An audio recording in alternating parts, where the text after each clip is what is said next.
There we go. It's working now. Hello, everyone. Good morning. Good afternoon. No, good evening and good night. um, who are they? Two Ronnies. Um, Jag started the transmission. Hello.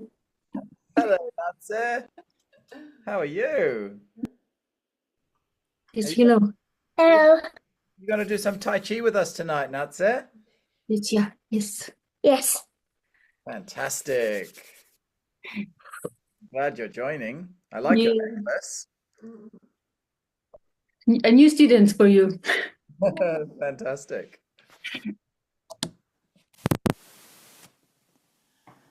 All right. Any questions about last week's stuff? What you've been training, what you've been practicing? I mean, with reference to these bits that we've done, not like the third or something else. No, all good. Cool. All right then, let's get into it.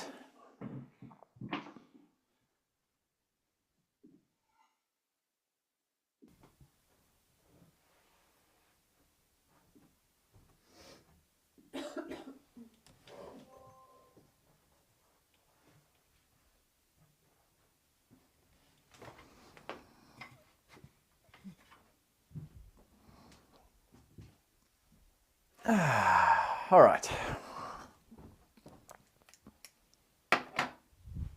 So, Yang Luchan's form, lesson 4, week 4, getting back into it. We'll just do a brief little warm up. The movements we're going to be doing don't require that much warming up because they're very easy kind of movements. So we'll just do a little bit of a full body thing just so that we've got some blood flowing, and then we'll do some flowing through what we've already learnt as a bit of a warm up, just to sort of get the body moving a little bit. So let's just do our opening and closing. So bending the knees, arching the back, sticking the bum out, pulling the chest open, lifting the chest up, pulling the shoulders back, palms back, head up, everything open as far as you can. And then breathe out. Close everything back up. Open everything up. Your back muscles sore from those chin-ups you were doing yesterday. And open up again. And close. Breathing deeply. Breathing all the way out. And then breathe in. And breathe out. Breathe in. Breathe out.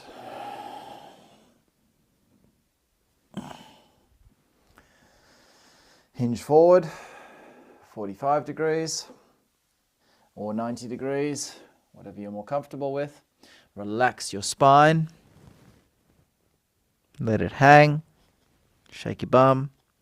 Shake your bum, shake your bum. Straighten your back. Lift your hands out to the sides. Relax everything down. Same again, breathe in, straighten your back.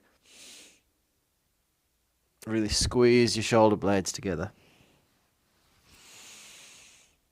Squeeze. Take your hands overhead. Back to the rear. Overhead. Back to the rear. Keep it going. Strengthening all your stabilization muscles in your shoulders.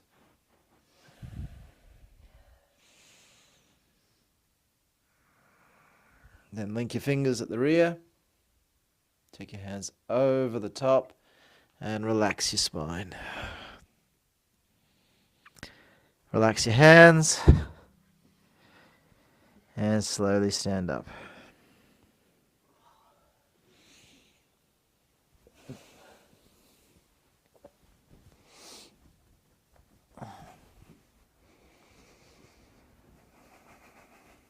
Okay, let's just open up the hips a little bit. It'll make it easier for when we're doing our stepping exercises. So nothing too fancy. Let's just do a couple of these ones. Okay, so you're going to bring your hip up to the closed side, so up next to your other leg. Lift it up as high as you can and then open it out as far as it will go. Really open that hip up and then drop it down, okay? Same again, open up, bring it around and down. Do a few more, up.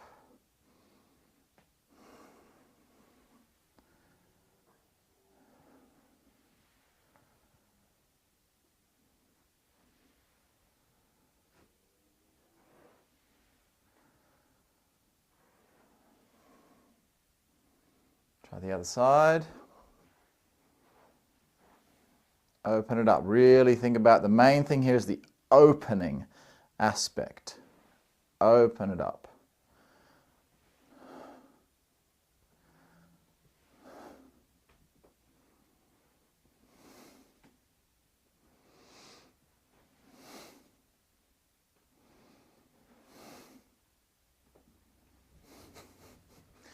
Coming to a lunge, just a small lunge, nothing too extreme. We're going to stretch the hip flexors in here, what we've just been using to lift the leg up. So we've warmed up that muscle a little bit, nothing too harsh, but you're tucking your pelvis under, right? Tucking your pelvis and just pulling, so you're getting this stretch right through the front of the hip here. Move your body around a little bit, opening and closing that movement. So you'll feel the stretch come a bit more to the outside when you close your hips, a bit more down through the groin when you open the hips. Just opening up that area. It'll make the stepping action that much easier, that much simpler. Switch sides. Exactly the same thing, just into that lunge. Stretching and opening down through that other leg now.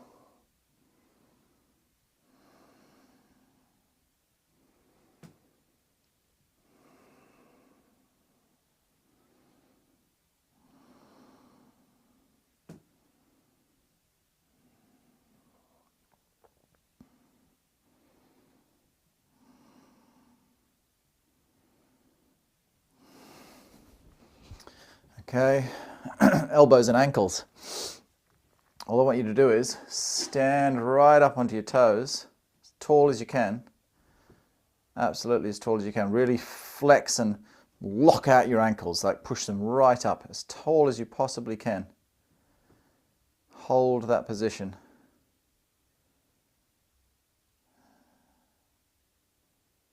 And drop it down slowly back into the heels.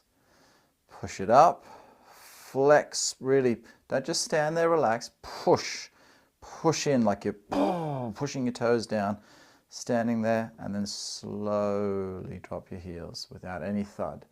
Again, up, flex, flex, flex, and slowly bring it down, flex, flex, flex, slowly bring it down. Put one foot forward into a lunge again, so your front knee is a little bit bent. And then what you're going to do from here is lift the ball of the foot off the ground. Okay, like that. So without doing this to lift it up, just lift the ball of the foot. Okay? So you might not, if you've got your knee too bent, you won't be able to lift it off the ground. But if it's not bent enough, you'll be able to lift it very, very easily. Okay? So bend your knee to a point that goes, oh, that's difficult. It's hard to lift it up, but not impossible. Okay? So you're going to lift that foot, hold it up in the air, hold it, hold it, hold it, and drop it. This time you're going to lift it, rotate the hip open, drop the foot. Lift the foot, rotate it all the way in as far as it will go, drop the foot. Same again, lift it, open it all the way out, drop the foot. Up, over, down. Up, over, down. You feel all those muscles in the front of the shin, front of the lower leg.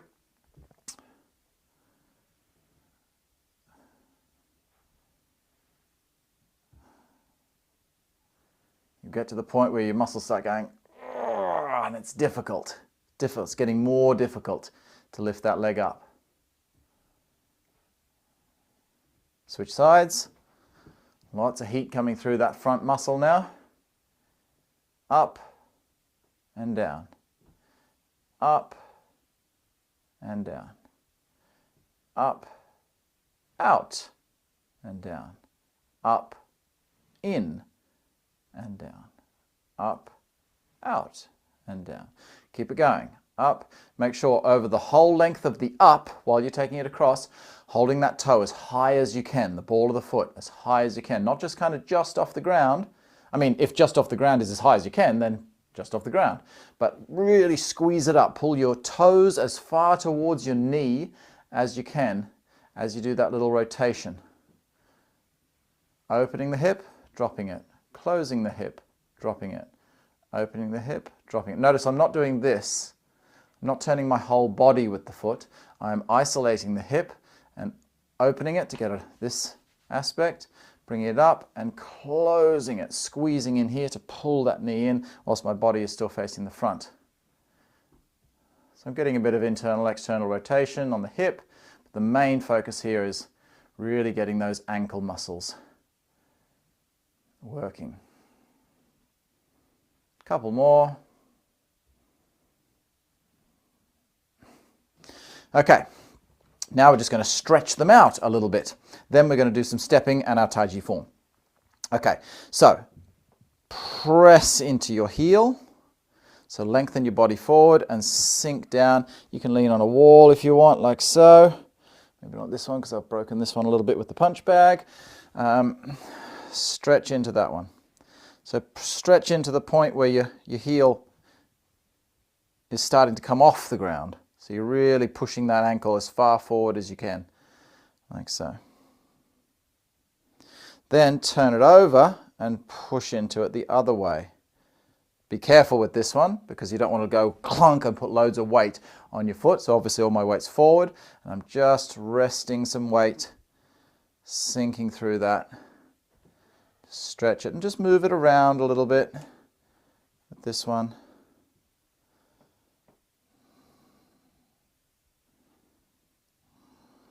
Other leg, stretch into that calf.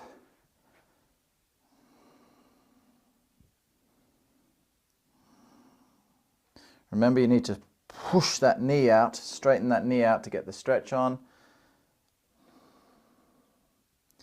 And then fold it over and stretch your foot back the other way.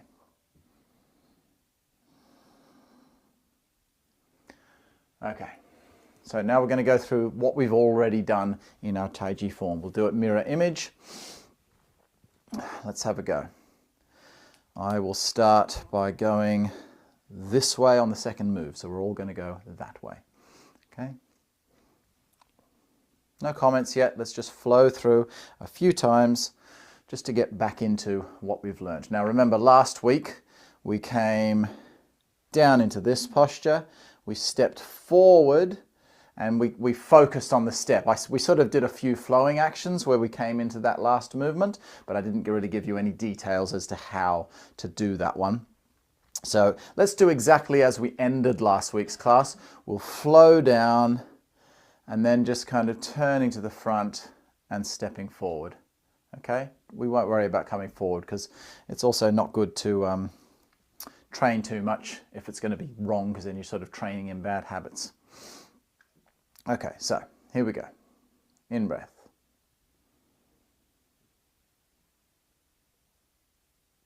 Out breath. In breath.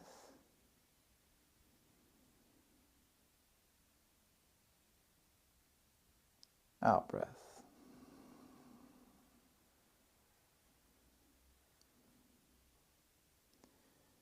In breath, just sink, sink, sink. Step forward, not doing anything with the hands, and place the heel. Completely empty when you place that heel on the ground. And then just shift your weight into your front leg. Let's try the next side, the other side.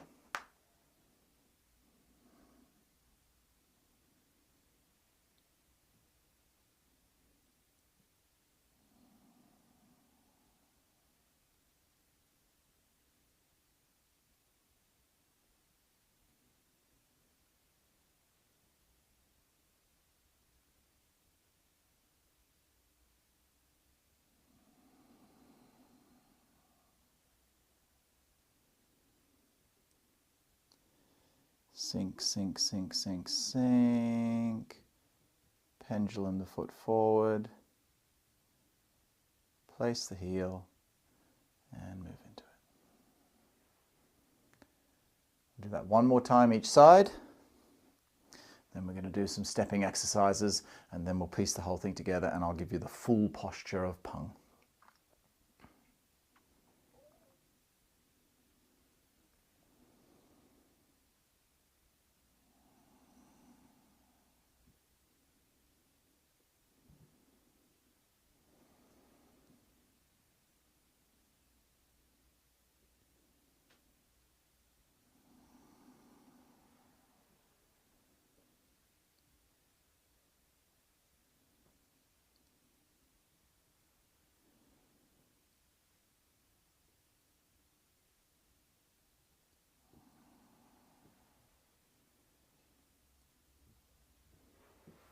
Other side.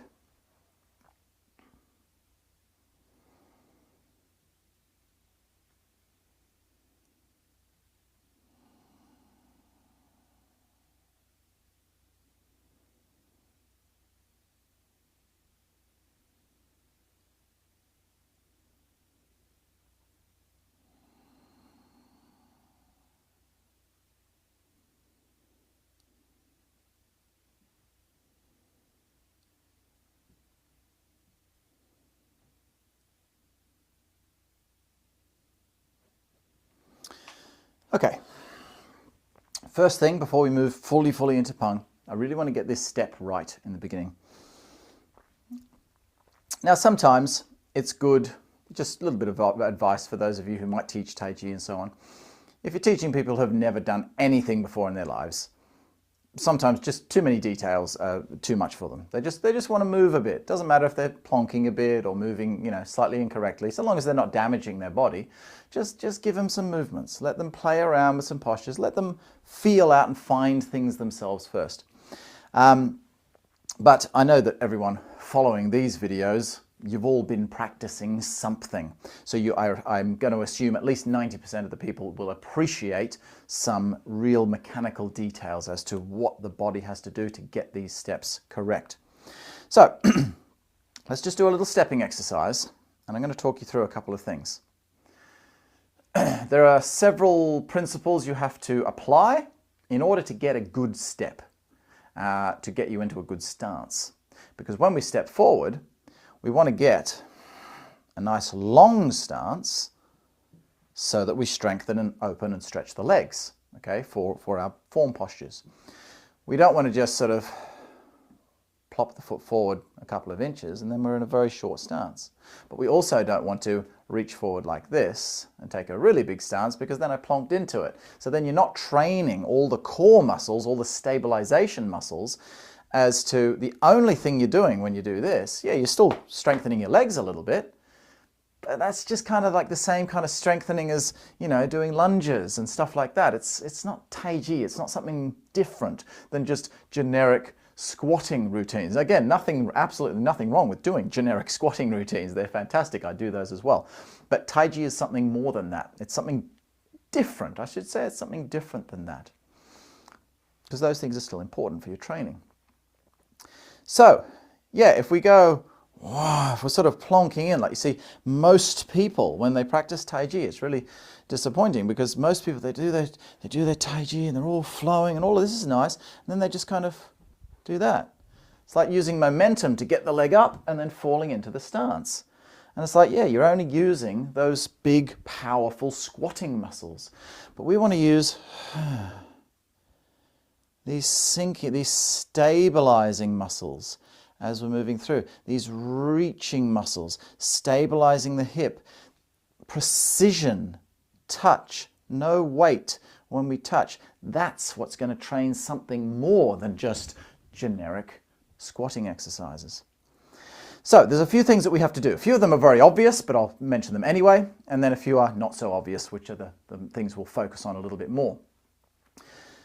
First obvious thing, sink your weight down, right? You already know you've got to sink your leg down in order to get a long stance. So that's an obvious one, okay? However, it might not be so obvious because sometimes people just bend the leg a little bit and then they're wondering, why can't I get a longer stance?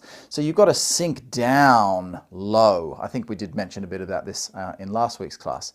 So yeah, you've got to sink as low as you can. Oh yeah, remember we did the thing about the knee and not letting the ankle max out, all of that lesson that we did last week. I hope you remember that. So don't go so low that you're feeling excessive pressure in the knee or something. If your ankle joint is maxed out, you're too low. But go down as low as you can before that happens, okay? That way you're low enough to be able to move your foot out. If you stand up tall, it's not going to be as long. So that's obvious. A couple of other things. When you go down, tuck it under. Engage your core. Because when you step forward, if your pelvis is downwardly tilted like this, so your bum is sticking out, it's pulling your hip backwards, okay? Like this. When you tuck it under, your hip goes forward, you see? It's like that. So when your pelvis is tucked under, your leg will reach further forward. Not only that, it's simply good structure. It's how you should be holding your body throughout the form to create powerful, strong movements. But purely with reference to the step, it will give you a longer step. So that's one of the not so obvious ones. So sink, tuck, stretch your knee fully out. A lot of times you'll see people bending the knee, placing the leg with a bend in the knee, especially after brush knee twist step, because it's so high, it's like they don't have time to straighten the leg out again. So people place the leg bent. Brush knee twist step is always having people do it short. So sink, tuck, engage the core, stretch that knee out, like fully extend that leg. The knee is locked out, so you're not only getting a good stance, but you're giving a nice little stretch in there behind the knee, so your leg is completely straightened out. But the ankle also. Now you probably can't see this very well on camera, but if your foot is flat when it's placing or just at a slight angle, it will be a little bit shorter. Doesn't seem like much, it's maybe just a centimetre. But each one of these little principles gives you an extra centimetre, you see? So combine them all up and you get a nice long stance. Chuck a few of them out and you get a shorter stance. So knee flexes out, but see the ankle is relaxed. Pull your toes back, that's what we were just doing, remember? Doing this, strengthening those muscles. So pull your toes all the way up, pull your whole foot all the way up. So you're placing down right on the edge of your heel. You're not putting your whole heel on the ground, you're putting the edge of your heel on the ground. So when you roll forward onto your heel's going to go forward onto a bit further forward when you do that. Okay, so sink, tuck, stretch the knee and the ankle as you come out. Hold that tuck as you drop the knee. You see? Sorry, as you drop the hip. The hip's the joint which will be causing that droppage to happen there. Do not do that and drop the leg via the pelvis, you see. The pelvis stays tucked under. It's only the hip joint which allows the leg to go down. Let's have a little play of that, just doing that simple step. So we're going to stand here like so. Turn the foot out 45 degrees. Sink. Remember the timing here. You're 70% forward. As you sink onto your leg, onto your heel of that standing leg, you've rolled the heel up. The toe is now touching the ground. My weight is completely on my standing leg. Now I'm going to tuck. I mean, it should already be relatively tucked, but extra tuck here. As I roll it forward, now I'm going to hold that tuck, hold that sink, stretch the leg out, knee and ankle, and then softly touch the heel down and move forward. Okay, let's try that the other side. Turn the foot out 45 degrees. Sink as the heel is rolling up. Make sure you're completely balanced. You feel stable before you try to lift that foot off the ground. You see, keep that toe on the ground to stabilize, a little bit of balance until you feel completely centered. Tuck, keep it sinking, stretch it all the way out, flex that ankle back and drop the edge of the heel, the rear edge of the heel on the ground, and then project into your front leg. Let's Let's try that again, other side. We'll just do a bit of repetition now. Sink across, sink, tuck, lift, hold the sink, hold the tuck,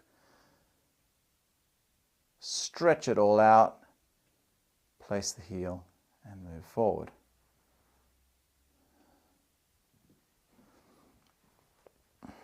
Other side. Sink across, sink, tuck, lift, stretch, hold the sink, hold the tuck, flex it up, place the heel, roll forward. If you do these exercises in repetition like this, you should feel your legs. It doesn't look like much. This is why Taiji is a bit of a magician's trick. It's an illusion. It looks so calming and relaxing. But that's only because the person you're looking at has been doing it for 20, 30, 40 years, and they've become so strong with those movements that they look relaxed. Just like a ballerina. Ballerina looks relaxed when they lift their leg up here and tickle their ear with their foot. Doesn't mean it's an easy move. But with that, it's kind of obvious, like everyone knows, oh, I can't do that. But stepping forward, doing this, until you try it, you don't realize how hard it is. People are like, oh, well, he's just stepping forward. It's like, I can do that. It's like, no, can you get 2 inches further? Can you sink? Can you tuck? No, you stepped in. No, you fell forward. No, you did this. No, you did that. And when you get someone and say, no, they're like, oh, okay, shit, bloody hell, that's actually really freaking difficult. Okay? Taiji is difficult because it's an exercise. Exercise is difficult. If it wasn't, it wouldn't be exercise. Sink, tuck, stretch, drop, move forward. Reset. Sink, sink, sink, sink, sink, sink. Lift, tuck, reach it forward. Keep your weight on the heel of the standing leg. Don't rock into the toe of that standing leg. Sink down through the heel. Stay planted on your heel. Then move forward. Okay. Now we're going to continue a little bit with that step so that we can move into pung. Because what we have to do now is all the stuff we've just done, but it's going to get a little bit more difficult now. As I say, if I'm teaching a class of complete beginners, you would be doing a whole bunch of different leg strengthening stepping exercises whilst you're learning just these first few movements, whilst you're doing a bunch of other qigongs and various different things. So you won't truly learn this full movement of pung until you've been training for several weeks, okay? But I know you've all been practicing something, so you should be okay learning this. Okay. All the same stuff. The only difference this time is, have a look. We're going to turn. That's the same. We're going to sink. That's the same. We're going to turn to the front and lift the foot, tuck the pelvis, all the same. But at this point, see, I'm just about to pick the foot up. As I stretch my leg out, as I do this movement, instead of staying where I am, I'm going to very slightly, not too much, to make it uncomfortable, just very slightly turn my body back to my right. So I'm facing back this way now. Then I turn as I come forward. So you see now the weight shift has a turn to it. Remember last week I said you can't do pung from this position. You've got to be open so you can turn into the posture of pung. Let's try it again, the other side. Turn your foot out, sink, lift the heel as you turn to the front. 1. Now as the heel goes forward, as I stretch the leg out, all I have to do is slightly rotate my pelvis back to this way, to the open side. Not too much, just there. See? And then move forward. So start with just a very small turn. Eventually it's got to get a bit bigger, but don't strain yourself. So turn. And the timing should be, obviously we've got to do the tucking, the stretching, the stuff we've just been doing. But as I roll the heel up and sink forward, that's when my center turns a little to the front. 1. And now my center is going to turn a little bit back to the right as I place the heel. Not too far. Don't feel like you're going, it's kind of going in opposition to your stepping leg. It's just turn to the front. Just a little turn back. Just what feels comfortable. And then weight shift and turn at the same time to the front. So when we move forward, we don't want like a 1, 2. You want everything moving together, center and weight. Let's try the other side. Sink across. Roll the heel up, turning to the front. Stretch the leg out. Pull your pelvis back the other way.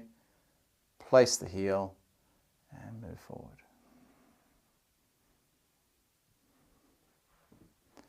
Now the stronger your body gets, the more you'll be able to turn back to that side. But as long as you're turning back to some degree, that's what's going to happen.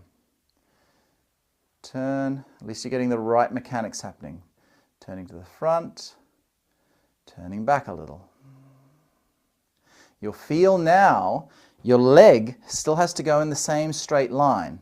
So when you turn your hips to the front, it's very easy to make your leg go in a straight line. But now your hips are turning back a bit, your muscles are engaged like, oh, look at where your hips are, you see? You're actually stepping out to the side. Even though your foot's going straight forward, the muscles engaged are all down through here. And they're usually weaker on most people because we're used to doing this. We're used to, stepping up on things, walking upstairs, things like that. We're not so used to this kind of stuff, okay? So, 1. Now, 1, 2. 1, 2. See? And then all together. Bring it back. Turn to the side. I'm just putting my hands here so you can sort of see my center turning a little bit more, especially because I'm wearing a black shirt. Sometimes you can't see the center as well, especially if you've got a small screen. When my hands are here, it's really obvious which way my center is turning. So I'm turning to the side. Now again, it's going to be right, for me, it's going to be 1, 2, right, left, front, side, as I roll the foot up. Turning to the front, rolling the foot, turning to the side, placing the foot. So that core engagement that you felt through here when you tucked the pelvis and lifted the foot up, right? When we were facing the front, this feeling, as you open the hips back the other way, that feeling is going to transfer to the side of your hip, glutes, glute medius, glute minimus, all through the hip side here, and through the core. So here, in the side of your body, has got to hold and squeeze. You need to attach your leg to your spine, okay? These muscles in here are going to pull through and attach into your spine. We don't want to have something like this happen and be all sort of nice and tucked, pelvis tucked, everything's tucked. Then you turn out the other way and see what I'm doing? I'm leaning my body over, pushing my chest out, sticking my bum out. I've lost the whole core stability. So I need to think about that core engagement. Now as the hips turn back and the leg keeps going forward, I'm still engaging my core, but I'm going to feel it here now on the side, like as if you're kind of, lifting, crunching on that side. So you'll feel a little bit of a compression on that side of your body. You need to feel those muscles engaging. Otherwise, you're going to struggle to step forward, to reach it fully forward. Because when you attach the leg with just the little muscles in here that pinch into the top of the hip, it's disconnected from the spine, it tends to pull you forward more and pull you off balance. When that leg is attached further back on the spine, your center of gravity is further back, and you can reach that leg all the way out to the side and it will stay stable. Let's try that a few more times. 1. Turn to the front, roll the heel up. Turn back to the corner-ish, out that way, as you stretch the foot out, place the foot. Turn forward, face the front. Other side. turn. Turn to the front, tuck. Now squeeze here. Think of the side of your core here. Squeeze it, stabilize it as you reach forward. Flex it out, drop the heel, and then move forward.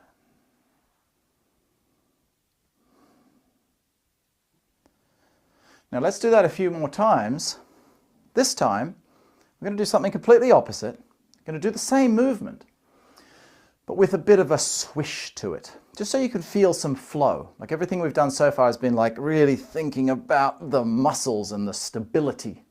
It's very important to have the flow behind it as well. So we can have a look at each one of those individually, like we're doing now, and then hopefully they all gel together. So let's go this way. I've sunk down. Now, to get this movement to happen, my waist is now going to go, my hips rather, or my whole center, is going to go 1, 2. See, it's not going to go 1, stop, 2, stop, 3. We want to take the stops out. So this time, don't worry if you do lose your balance a little bit, if you do stick your bum out a little bit. I don't want you to worry about those things. I want you to just kind of feel like, okay, kind of like your hips just kind of like throwing your leg forward type of thing. Feel the direction from the center to move the leg, you see? So when we turn into the movement, that's already starting something, you see? Because when we're turning the hips to the side over this way, it's already creating a stretch here. What? Building some torque in that leg, some pressure, some tension coming down that back leg. Then you turn to the front, which aims the foot forward. You see? Boom. In fact, let's just try that. Turn that way, and then turn to the front. Let your foot flop to the front. So it's a 1, 2. You see? 1, 2. And then just put a little 3 on it. 1, 2, 3. See? I didn't keep my balance. I let a bit of weight go forward, but I managed to get my hips back to here. So we turn the foot out as 1. 1, 2, 3. You see? 1, 2, 3. Starting to slow it down a little bit. 1, 2, 3. But again, not worrying about the balance too much or anything like that. Let's try the other side a few times. 1, 2, 3. Back to center. 1, 2, 3. Back to center. 1, 2, 3. Let's start slowing it right down now. 1. So still flowing. 2, 3. Touch. Back to center. Other side. 1, 2, 3. Touch. Notice now I'm not turning all the way to the front. That's a key element. So when we first started, I was making it a bit more obvious, turning all the way to the front. Now we're going 1, and when we do 2, look, it's just See that? So your first turn is quite big because you're turning all the way from here. A big turn to start the movement.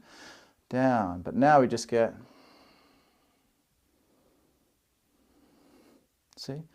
Large, small, small. There's no exact amount. I can't tell you what exact corner you're facing. It's something you just have to feel. But all I can say is don't turn all the way to the front. Okay?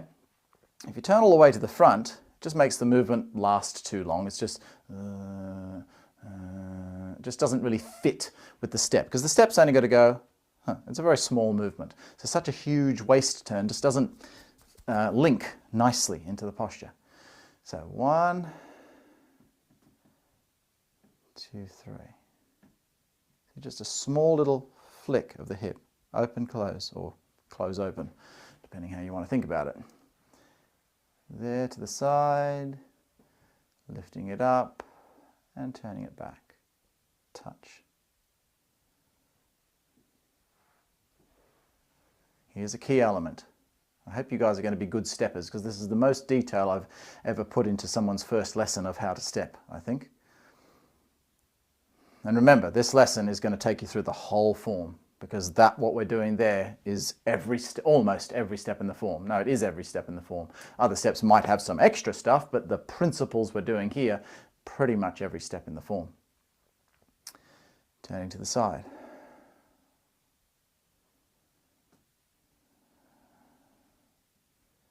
When your heel touches the ground, up, and you push forward, turn your center.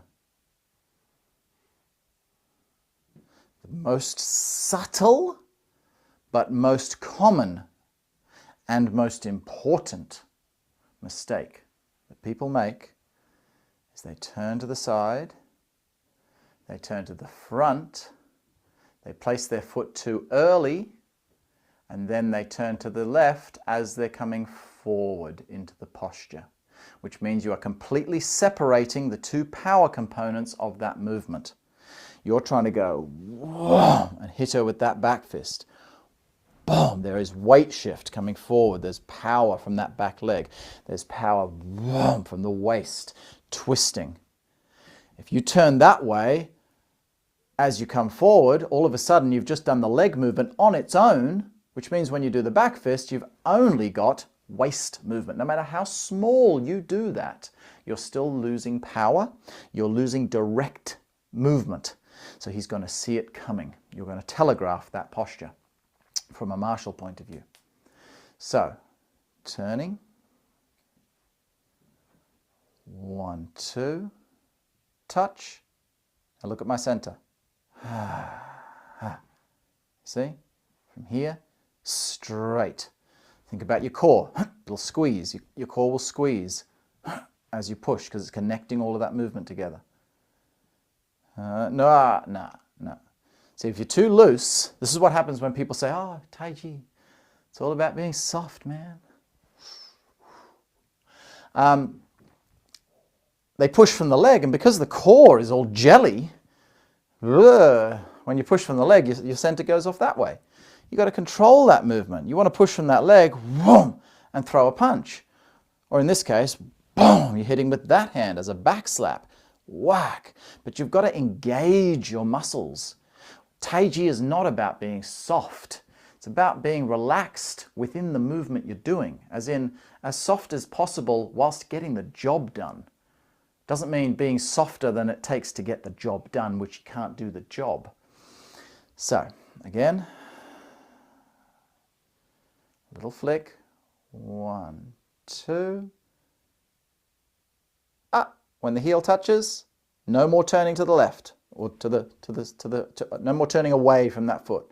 Heel touches, you got to turn forward. Boom. Back to center, turning this way. 1, 2. Heels on the ground, turn back to the front. Now I'm making a little point there. You shouldn't be stopping there either, of course. So I'm turning. 1, 2, 3. Just continues into that movement. 1, 2, 3. As soon as the heel touches, you push forward and you turn your center.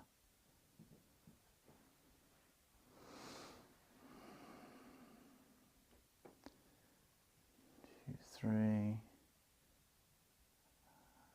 4. When you come forward, you square everything off to the front, so your hips are squared off to the front. You're not left open like this. You're turning your hips into the front. If you feel that rear foot needs to come in just a fraction, that's fine. Let it do that. But don't actively think, oh, I'm going to turn my foot in. Just let it, if you feel like by turning the hips to the front, your knee's going to cave in a little bit or something like that, just let your toes drag half an inch or so as to what needs to be done. Okay?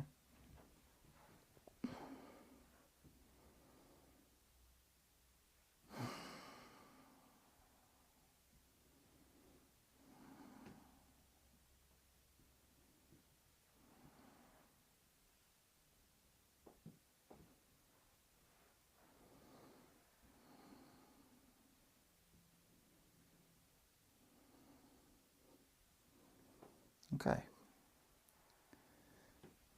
Now, if you're really struggling with that, don't worry, it is difficult. Do that as a practice method. as I always say, you want to get good at something as intricate and difficult as Taiji Chuan. It's not about just coming along to a class once a week and following the teacher and going, oh, this is fun, you know, la da da da da. You're not going to learn it like that. You can have some fun and it's, you know, getting a bit of exercise and so on, but if you really want to learn it, treat it like a professional skill. So, you know, like I say, like I always reference to ballerinas because they're the most skilled kind of people. They, you know, just the thing, just one movement, hold onto the bar or the rock climbing wall, and you know, whatever movement they might be doing. Not good enough, 20 more. You know, this kind of attitude, that's what's going to perfect your Taiji. But like I said, at the same time, you also have to have this element of just, all right. Let's just have a bit of a fiddle this time. Just So it's got to be combined with that because we don't want to become rigid, you see. So 1, 2, 3, 4. So loosen everything up now. Loosen everything up. See if you can still maintain 1, 2, 3, 4. If you do fall over a little bit, that's okay. 1, 2, 3, 4. But make sure you're not making that end mistake that I mentioned about turning that way as you come forward. So make sure you still, no matter how loose you're being, you're still connecting everything. You don't want to train in that bad habit. 1, 2, 3, 4. 1, 2, 3, 4. Okay, so we're going to try it with the hands now. Bring it around here.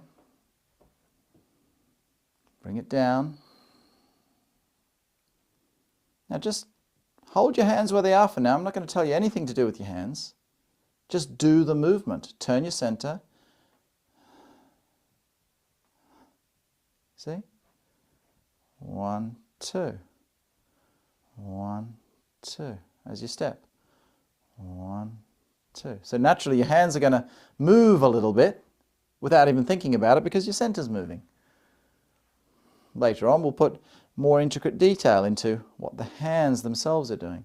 Then as you move forward, we come into that posture that we did last time, but it will just feel everything a lot more strong now.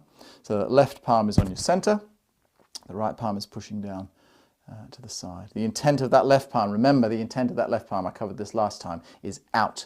The intent is not, it's not in like you're holding something, it's out like you're keeping something away. Pung means to ward off, use it, get away from me, warding off. Slantingly upwards if you want the full translation, so it's an upward angle.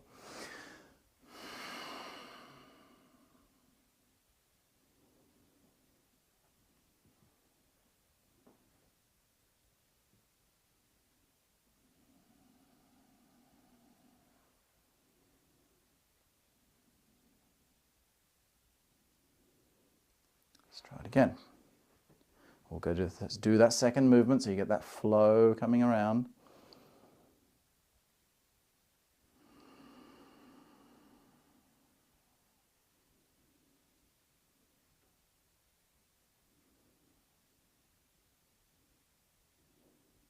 Now turn in.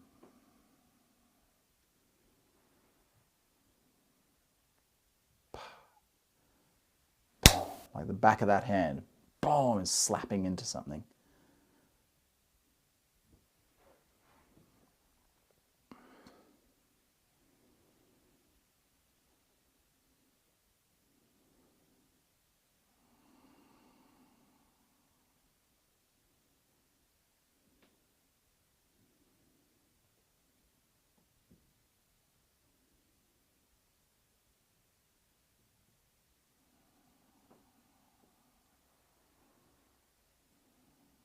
Remember, the slap is not here. It's not here directly to the front. If I were to exaggerate the movement, it would look like boom. You see? Like that. It's the same movement as in the small sensao, those of you who have done the same technique in your small sensao. So it's subtle, but the intent, you see, my projection of that hand is going that way, off center. It's not going here. Try Try again.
Really interesting thing to think about. Basics and foundations and advancements. What do I practice after 25 years of doing this form? What do I practice if I want to, apart from just doing the form without even thinking about it, just going through the form. But in terms of like, I'm going to really focus on a particular element and work on that element. What do I focus on? Exactly what we've just done. Those foundational things. The advanced things, people, all these secret advanced techniques, they're easy. There's nothing difficult about the advanced techniques. They're the things which just kind of happen naturally based off the foundational techniques, foundational principles rather. So I'm not saying you shouldn't look at, like, I don't know, for example, when we do a posture like sit back ready. That little movement there. The advanced technique is this.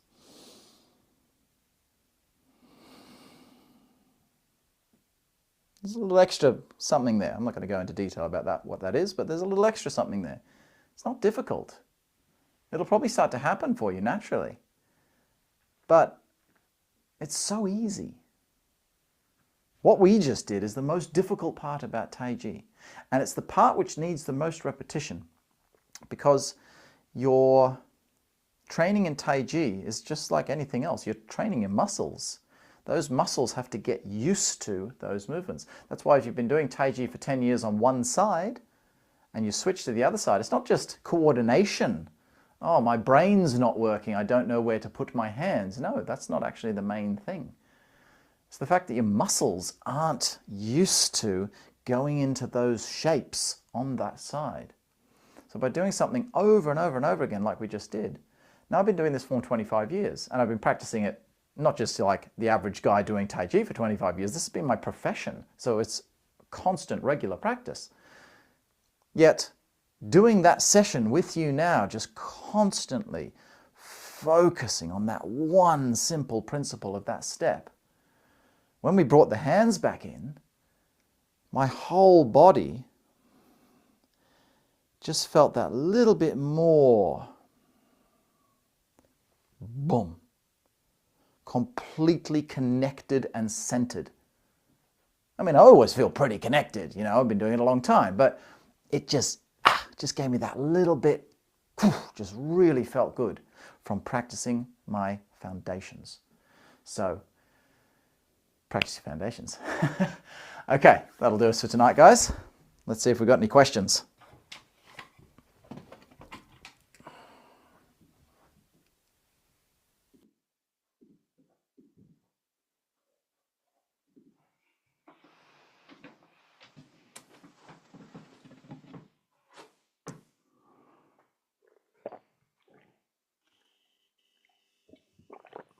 Oh, I was thirsty.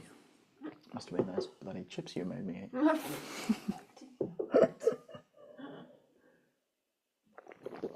It's funny, I didn't enjoy them as much as I usually do. Because of not being eating junk food, it was like, oh, they're a bit, I still liked them, but, it was strange. Oh, it wasn't like addictive like they usually are. Sorry, we're just having a chip conversation here. All right. How did you find that stepping? It was good. Yeah? What it is, there's what you were saying about the muck, where I ain't done anything like for so long, I was getting cramp. Yeah, that'll happen. So I think I need to practice and practice. Yeah. It was really good. I feel really good after the session. Yeah, good. Excellent. So really enjoying it. Yeah, fantastic. Yeah, those cramps will go away. They just, I've even had that happen to me when I've, been lazy at some point and not done much training over a few months, and then you do one little thing, it's like, oh, hang on. And then, it comes back very quickly, of course, but getting cramps in there, it's just your muscles, haven't done it for a while, so perfectly normal. Any questions? Did everything make sense? Everything was all clear? Just have to keep watching the video over and over. Yeah. Well, see, that's especially those of you like yourself, Paul. A lot of you are doing, like many classes with me through the week, so you might not have time to do a class several times. But if this is your primary focus, like I really want to get this form right, and you're not worrying about any of the other stuff, you've got this class for the week. Well, actually, these classes are the ones going for free on YouTube, so you'll have that forever. But even once we start the next month classes, I'll be leaving each class up for a minimum of a week. I'll probably leave them up for 2 weeks. So you could theoretically, if you have the time, you could do that one lesson 6 more times and then come back and do the next lesson. By the time you get to the next lesson, you've really perfected that to be able to move on into the next sections. So at least do it another once or another twice or something like that. And even if you don't do, the whole lesson, maybe you just do the bit where we're doing the repetition, because you might not need as much of the part where I'm explaining it. If you remember those principles, you don't need to sit there listening to me again. Just follow along with the part where I'm stepping. And if you feel you remember all of it, then just do it yourself. Stand there, follow through those principles and do it over and over again, just throughout the day. 10 times one leg, 10 times the other leg. Repeat, Get you off your desk. People who work at desks, type, have a little alarm go off every hour. Oh, alarm's off, stand up. Do 10 steps, sit back down, go back to work. Gets you moving and it gets it into your system. Yeah. Cool.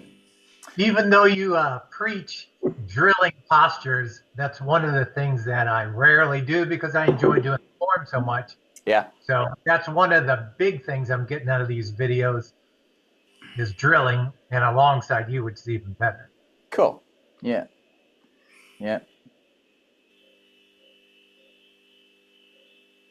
Hi, Eli. Yes.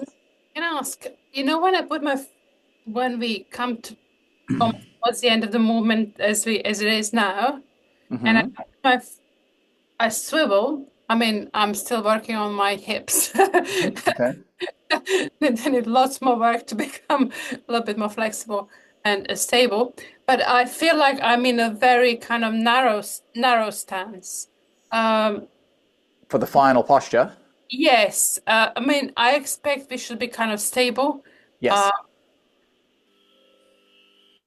So I find myself always in a kind of too narrow stance, and I'm not quite sure whether I'm starting with a too narrow stance to begin with, or whether it's the most common thing. So this is what I'll be able to help you with once I get my TV set up, because then I'll be able to say, "Yep, see, I told you, you're stepping in. I'll be able to point out specifically to you or anyone else what it is you're going wrong. But I can almost guarantee you're starting shoulder width, you're rolling up, and because you're opening your hips, your foot's coming in. Yeah. Everyone does it. Everyone does it because of weakness, either weakness, or even if you're a very strong person. I've had extremely fit people come to classes, but they're just not aware. They don't have the awareness and the control, sort of the accuracy of moving the leg. So yeah, when we did the first version where we stayed to the front, you probably stepped straight forward. But now that you're opening your hips, you have to open that hip down there, has to open out to the left to get that foot to go forward. So yeah, literally, I don't think I've ever had a student learning this step who has stepped forward straight away without any, control. So it's like, oh, yep, see, the way I learnt, my father drew chalk lines out from my feet, so I could do the thing, and I'd do it both ways. Sometimes I'd look at my foot and literally just follow the line and put my heel down, but of course that buckles your structure in the top because I'm looking down at my leg. So I'd just have a few goes like that, then I'd say, okay, keep upright, hold it. Did I get it right? Damn, I'm still in. Try it again. Step, yes, and work it like that. Yeah, so that can work really well. Thank you. And I also find that when I go to the left, I feel it's much easier for me somehow Okay. than on the right. I don't know. It just feels more natural. I don't know why. As in As in, moving to stepping with your right leg or stepping with your left leg? Moving to my left and then stepping with my right out, it's easier than moving to my Okay. and stepping with my left. Okay. I don't know where you find Because some people find it. most people's idea of the class, because a lot of Taiji practitioners only do the Taiji form on one side. All They right. advocate you shouldn't practice. There's some people literally say you shouldn't practice it on the other side. My personal thoughts on that is the teacher's lazy and he doesn't want his students being able to do something he can't do. Because there's no reason not to. Everything else we do on both sides, all the Bagua stuff is done on both sides, all the Qigongs are done on both sides. There's no reason not to do your form on both sides to get your body symmetrical. It'd be different if the form was very symmetrical in terms of how many times you do things left and right, but it simply isn't. You're going to have an unbalanced body if that's the only practice you do. But yeah, the sink into your right leg and step with your left leg is the normal side as to most people. The other side is that's why I always say in class, like, oh, we'll start off with the side that most people are comfortable with because that's what they've practiced. So it's interesting. You find the other side, the easier one. Yeah, the more natural one. Yeah. All right, well, I'm going to do a bit of a cool down stretchy thing. Just open up. I'm going to work on the legs, stretch the hips a bit, stretch the legs. So anyone who wants to join me, feel free. And yeah. I may have to go earlier, but if you see the screen going black. Well, yeah. Anyone has to go, feel free. That's the end of class. But as I say, I'm just going to do a bit more stretching. So feel free to follow along. And if I don't see you at the end, I'll see you in the next class tomorrow morning or whenever you come to class next. Cool. Bye-bye. See ya. See ya.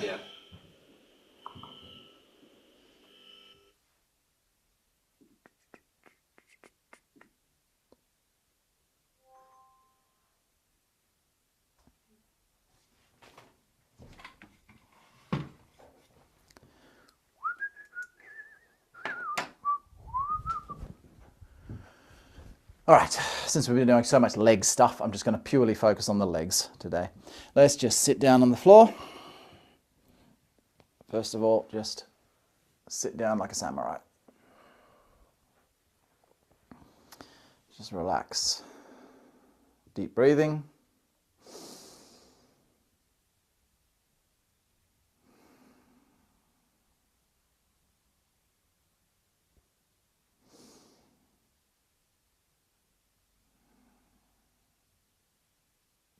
If you want to get a little bit more stretch through your ankles, you can widen your ankles just a little bit so that your bum slips down between your heels.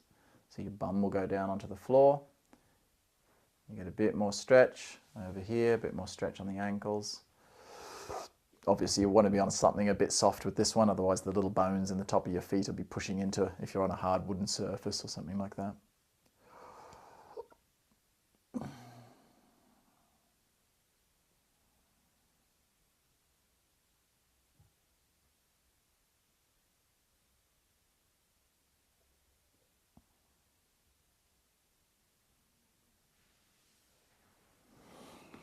forward. Relax down. We're going to get some glutes and hamstrings stretched and then go into a full nice quadricep stretch through here. So we're going to start with this one you've probably done before. So the front knee is at 90 degrees, like so. The rear leg's just sitting out to the rear, wherever it's comfortable. Palms on the floor in front of you, like you're going to do some push-ups over your leg. Hold that foot in place and then lean your body over the top of your knee. So just tilt down as far as you can. Keeping your body straight. Don't hunch your body and bend your head down like this. Keep your body straight and just sink down. If it's just to there, it's just to there. Sink down as far as you can. You'll feel your glute start to stretch, your bottom, and maybe a bit of your hamstrings sinking down. And then when you get to the lowest point that you can go, just slide your body across towards your foot and then come up. Breathe in. Breathe out on the way down. Breathe in, nice big circles.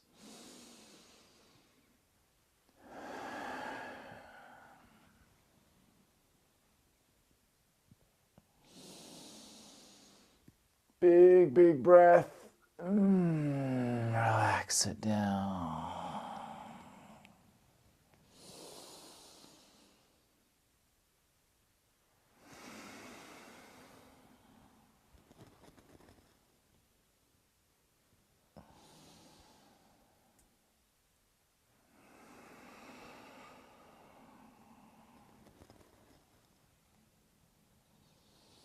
Same thing, but just reverse. So go down towards your foot. Try to get your head towards your foot and then brush across your leg to your knee and then up the other side, breathing in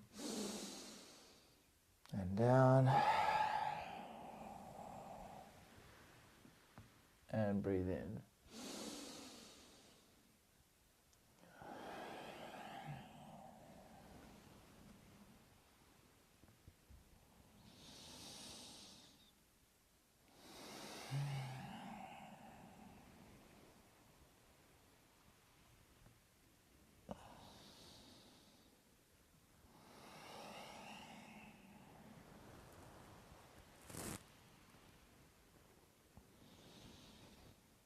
Last one. Okay, stay in that position. We're going to do one more stretch here before we switch to the other side. Just let this foot come in a little bit, like so. Grab hold of your rear foot, like that. Just hold it. And just pull your bum to your thigh. No, don't do that. Pull your heel to your bum. Now, you're probably not getting much of a stretch in this position. So I want you to pull your knee back, like so. Okay, pull your knee back. And then push your hips forward. Roll over a little bit. Pull that knee in, heel in, pull the heel in, bending the knee. I'm getting my words and joints mixed up now, it's getting late. So you should already be feeling a good stretch. It's a nice stretch through the front of the leg because you've got the knee bent and the hip extended behind you.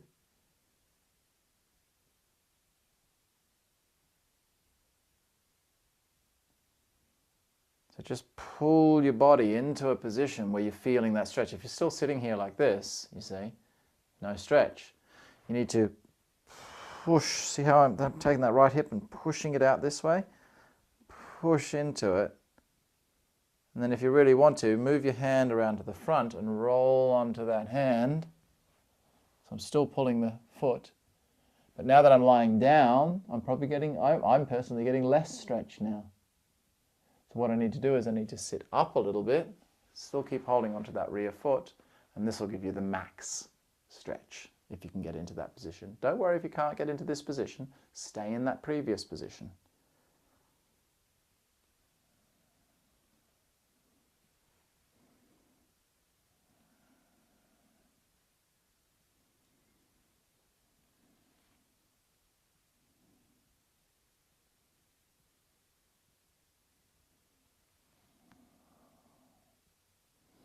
And then just relax your leg down.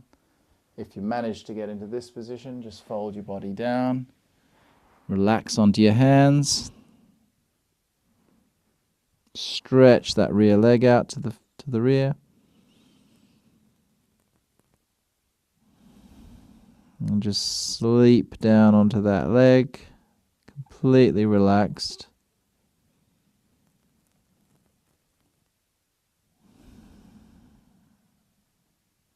Standing up, or sitting up rather, straightening up. Bring that leg around. You're going to sweep it back into the exact reverse stance. So you've got that 90-degree angle now in the front leg. Again, place your palm over your heel to keep it in place. Support yourself with your hands. Keep your chest forward so you've got your back straight. Sink down over the top and stand up. In breath. Out breath. In breath. Out breath.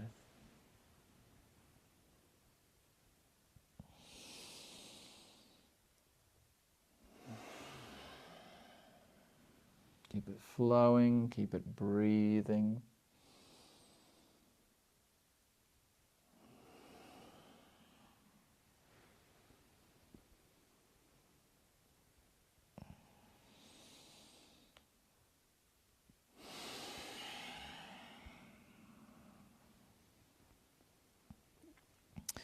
Let's go back the other way, down towards the foot and over to the knee.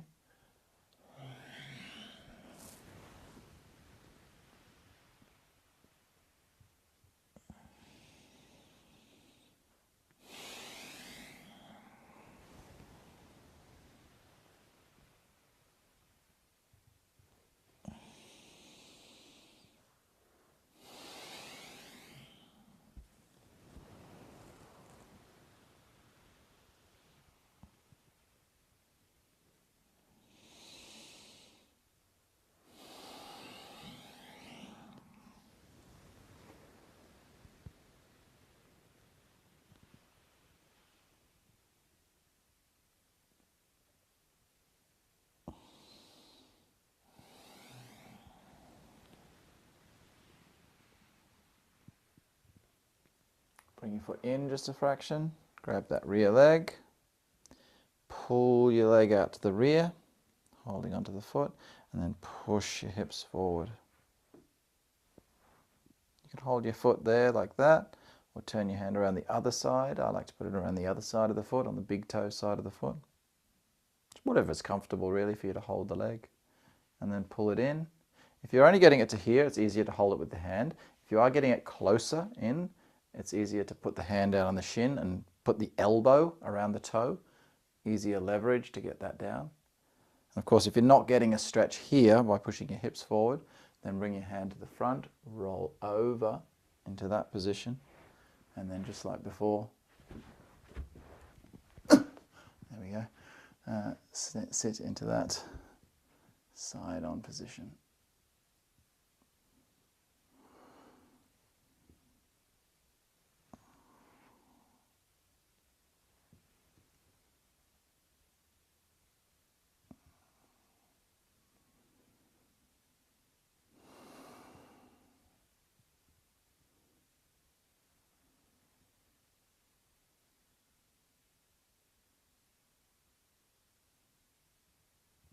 Release that rear foot. Fold over for a moment. Just relax.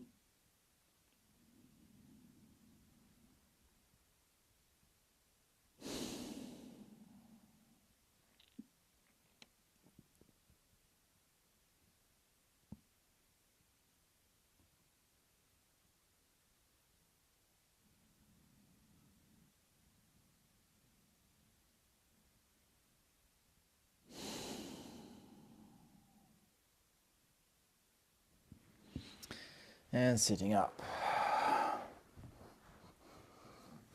Okay. going to sit with your legs out straight. You're going to take one leg in, take that leg over, pull yourself forward using that knee, pull yourself forward till you feel a stretch. But notice how I'm trying to keep my body turned this way, like past my legs. So I'm trying to keep my body very closed. So I'm getting the stretch down the outside of the hamstring, not the inside of the hamstring. Most hamstring stretches focus on the inside and the middle. This one focuses on the outside. It's a much harder position, much tighter on most people anyway, especially me. So you will never get as low in this position. What you're going to do though is be gentle with this. Don't do it like, oh yeah, I'm pushing really hard. Just be very gentle. So bring yourself into a position where you're feeling a mild stretch. Just, it's a stretch, but it's comfortable. It's not agony or anything. Remember, to bring that stretch on, you have to downwardly tilt your pelvis. Tilt it down, like you're trying to stick your bum out. If your bum's rounded, you're not going to get any stretch. So push your chest up, stick your bum out. Now you can feel the stretch. Even without leaning forward, you'll feel some kind of a stretch there. Now with your body in that position, all I want you to do is maintain that position, point your toe, and flex your toe. Point your toe, sorry, the whole ankle, the whole foot, not just the toe. So of course when you pull your toes up, when you pull your ankle up, you'll feel more stretch. When you point it down, you'll feel less.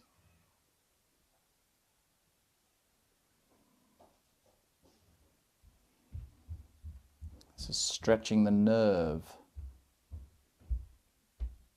That big nerve that runs down the back side of your leg. For some reason that nerve gets very tight.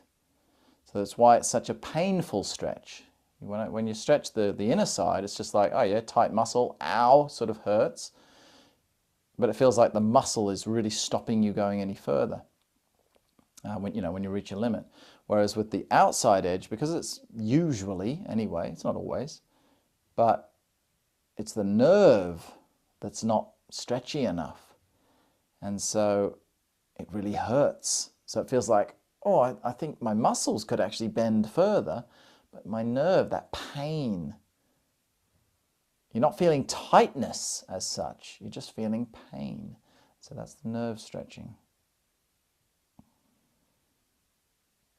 And this can help with that.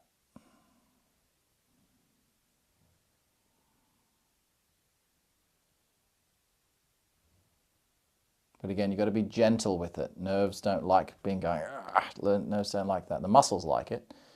I mean, not too much, of course, but the nerves like to just, come on, come over here, stretch out a little more. They like to be treated gently. Okay, now just relax your leg a little bit and then just sink forward as far as you can. If you can grab your toes with your other hand without kind of, hunching over and rounding your body, keep your body straight. If you can take the children's stickers off the soles of your toes, that's a key point.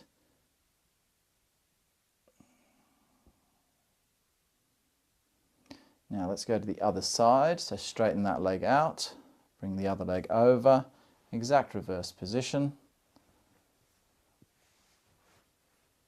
Just sit up straight, using that leg to hold you upright.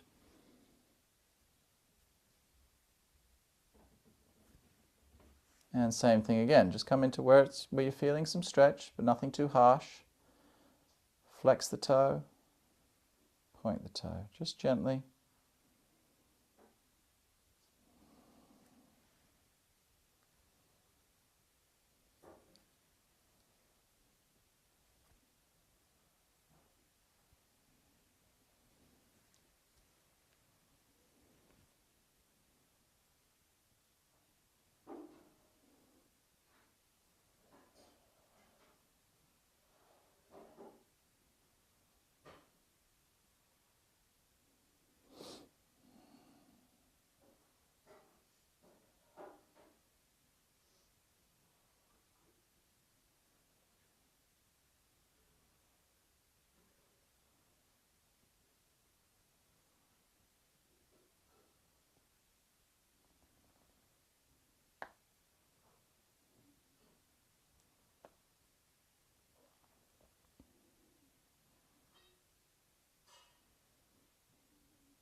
And relax. And just sink your body down again. See if you can touch those toes with the other hand.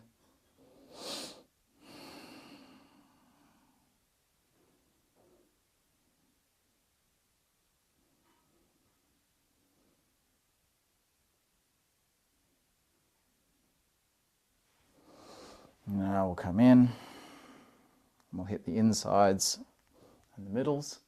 So just open your legs out, push your feet, hands behind you, stretch forward, open those legs as wide as you can.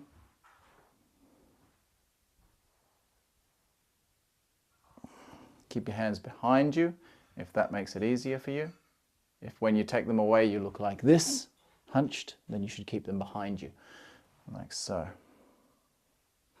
If you can bring them to the front and keep your back straight, then that means you're past a certain level of flexibility that you can maintain good posture. Now we're just going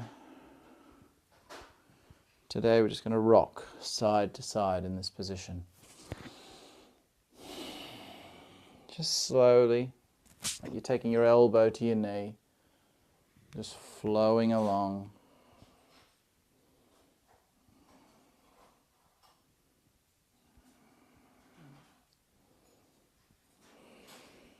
Trying to get lower each time.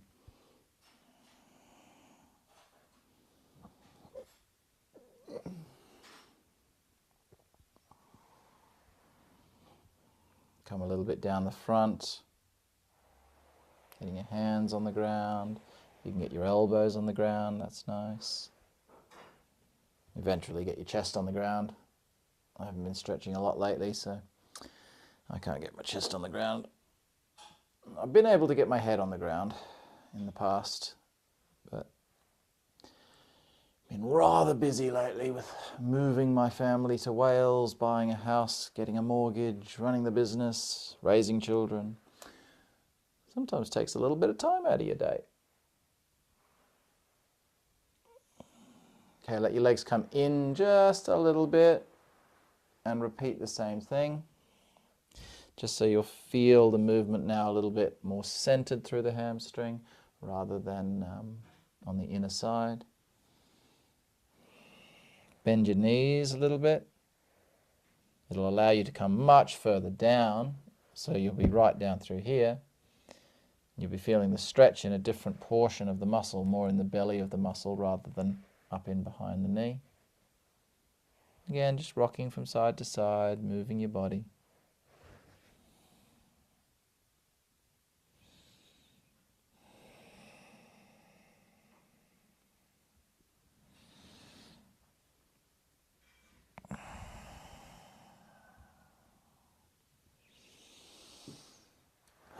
Bring that in, relax it out. If a squat is relaxed for you, then I always like to finish everything by just sitting in a small squat.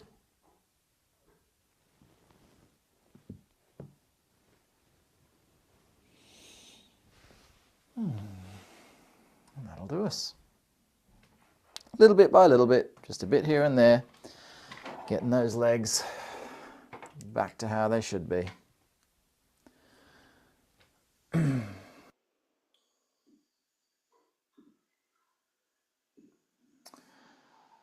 Thank you all for joining me. Next class is tomorrow morning, Friday morning, 7 a.m. Just a general class, pretty sure. I don't think we're doing anything special. Just a general Taiji class, yeah. Yeah, that's all there is for tomorrow. So I'll either see you tomorrow, over the weekend, or next week sometime. Good stuff, guys. Bye. Thank you very much. Thank you.